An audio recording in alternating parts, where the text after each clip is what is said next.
Bismillahirrahmanirrahim. Honorable viewers and dear student, আজ আমরা আলোচনা করব ভয়েস চেঞ্জ নিয়ে। আর আমার ভিডিওগুলি দেখতে হলে আমার ইউটিউব চ্যানেল শিক্ষার আলো .link এ সার্চ দিয়ে পেয়ে যাবেন। পাশাপাশি মঞ্জুর আলম নাহিদ ফেসবুক পেজে সার্চ দিলে আমার অসংখ্য কন্টেন্ট পাবেন। সো কথা না বাড়িয়ে আমরা আজকের টপিকসে চলে যাই। আজকের টপিকস হচ্ছে ভয়েস চেঞ্জ। তো ভয়েস চেঞ্জ কীভাবে অ্যাক্টিভ থেকে প্যাসিভ করতে হয়, পূর্বের ভিডিওতে আমরা সহজ কিছু রুলস দিয়েছি। আজকের ভিডিওতে আমরা কিছু সহজ কিছু কঠিন মিলিয়েই আমরা কয়েকটা সেন্টেন্সকে অ্যাক্টিভ থেকে প্যাসিভ করব। তো সময় নষ্ট না করে আমরা ক্লাসে চলে যাই। Let's go to our class. Dear student, আমরা নাম্বার 1 সেন্টেন্সে দেখতে পাচ্ছি she drew a nice picture.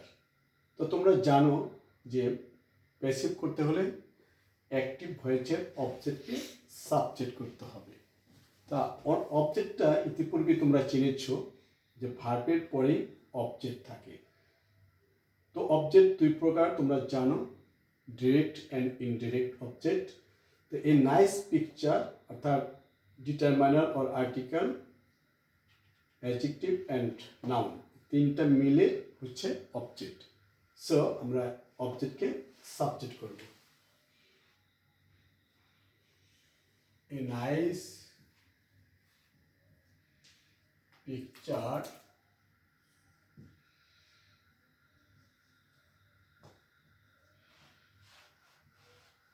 আমাদের যে মেন ভার্বটা সেটা দেখতে হবে প্রেজেন্ট ফর্মে আছে না পাস্ট ফর্মে। ড্রিউ পাস্ট ফর্মে, সো আমরা হেল্পিং ভার্ব ওয়াজ বা ওয়ার নিয়ে আসবো।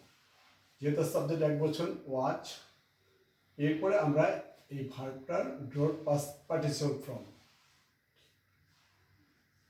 টার্ন বাই সাবজেক্টের objective form she her. Okay, এবার নাম্বার 2তে আসি। We made him captain.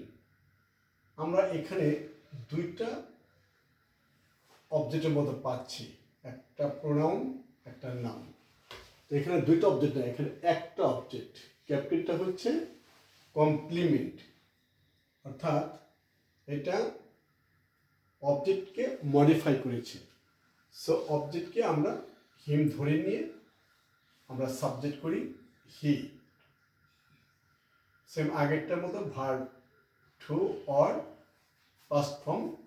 So এর জন্য আমরা লিখব হেল্পিং ভার্ব ওয়াচ, এরপরে মেইন ভার্ব আমরা জানি মেড, তার পাস্ট পার্টিসিপল মেড। এরপরে আমাদের যে কমপ্লিমেন্ট ওয়ার্ডটি সেটি আমরা বসিয়ে দিব। বাই আগের মতো লিখব, উইয়ের প্যাসিভ হচ্ছে আই, এতে পূর্বে তোমরা দেখেছ। সো এবার নাম্বার 3, হি কিলড হিমসেলফ। এইটা হচ্ছে রিফ্লেক্সিভ ভয়েস। এখানে দেখো সাবজেক্ট এবং অবজেক্ট বলবো না, সাবজেক্ট যা আছে ভার্বের পরে যে রিফ্লেক্সিভ প্রোনাউন সেটা আছে। সুতরাং এখানে আমরা সরাসরি সাবজেক্টের সাবজেক্টই করব।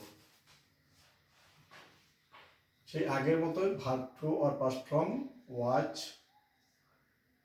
কিল পাস্ট পার্টিসিপল সেম, বাই দিয়ে আমরা রিফ্লেক্সিভ প্রোনাউনটা বসিয়ে দেব। ওকে, এবার আসি আমরা আই নো হিম।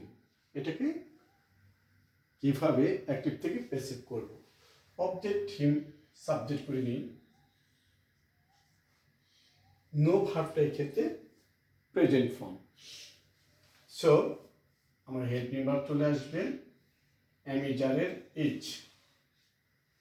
এরপরে আমরা নোর পাস্ট পার্টিসিপল লিখব নন। এখন আমরা বাইরে লিখে লিখব টু, আইয়ের অবজেক্ট মি।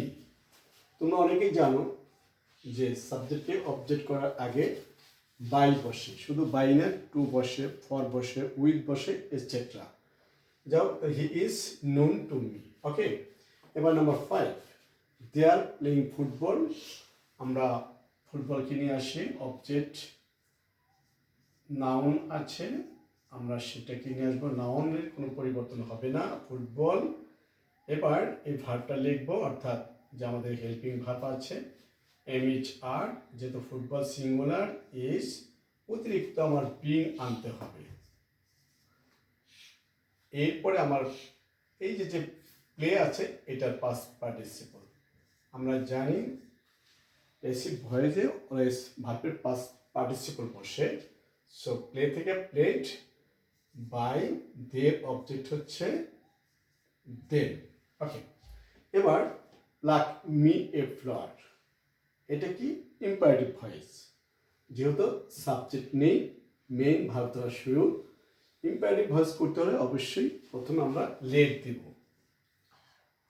লেট। এরপরে অবজেক্টটা দিয়ে দিই এ ফ্লাওয়ার,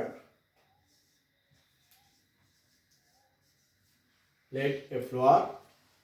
এখানে বাই না বসে বি বসবে, যেহেতু verb pluck, be plucked for me, for me, অর্থাৎ আগেই বলা হয়েছে বাই বসবে, টু বসবে, ফর এবং উইথ। এবার আমাদের let him do the work, এটা অলরেডি ইম্পারেটিভ, লেট দিয়ে শুরু আছে এবং লেট দিয়ে আমরা অ্যাচিভ করব। সো লেট বসাবো, এরপরে আমাদের object the work, do main verb, তারপরে object the work, let the work. আগেই বলা হয়েছে ভার্বের আগে বি বসবে, বি ডান, অর্থাৎ ভার্বের পাস্ট পার্টিসিপল বাই হিম।